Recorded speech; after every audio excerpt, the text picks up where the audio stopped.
मुझसे अब नजर ना फेरो। 2011 সালে মুক্তি পাওয়া জয়া আক্তারের জিন্দেগি না মিলেগি দোবারা এখনও দর্শকের প্রিয় সিনেমাগুলোর একটি। তিন বন্ধু অর্জুন, কবির ও ইমরানের বন্ধুত্ব, ভ্রমণ আর জীবনের নতুন অর্থ খুঁজে পাওয়ার গল্প মন ছুঁয়েছিল দর্শকের।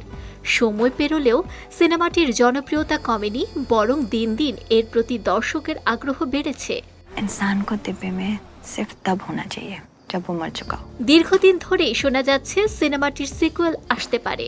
এবার সেই গুঞ্জনে হাওয়া দিলেন নির্মাতা জয়া আক্তার নিজেই। সম্প্রতি এক সাক্ষাৎকারে তিনি জানান, জিন্দেগি না মিলেগি দোবারা 2 এর গল্প নিয়ে কাজ করছেন তারা।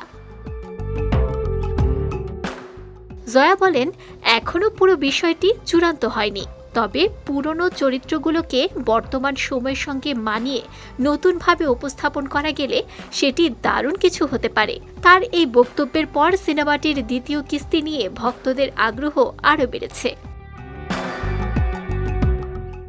প্রথম সিনেমায় 3 বন্ধুর ভূমিকায় ছিলেন অভয় দেওল, ঋত্বিক রোশন ও ফারহান আখতার। 2025 সালে একটি বিজ্ঞাপন চিত্রে দীর্ঘদিন পর তাদের একসঙ্গে দেখা গেলে দর্শকের মধ্যে ব্যাপক উচ্ছ্বাস তৈরি হয়। অনেকে সেটিকে জিন্দেগি না মিলেগি দোবারা 2 এর ইঙ্গিত ভেবেছিলেন। পরে অবশ্য বিষয়টি নিয়ে ভুল ধারণা তৈরি হওয়ায় জয়ার কাছে নেতিবাচক বার্তাও পৌঁছেছিল।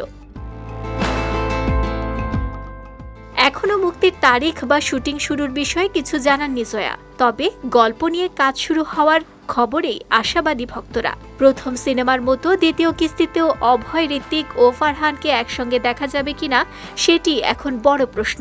পাশাপাশি ক্যাটরিনা কাইফ, কালকি কোয়েচলিন ও নাসিরউদ্দিন শাহদের ফেরার সম্ভাবনাও কৌতূহল বাড়াচ্ছে।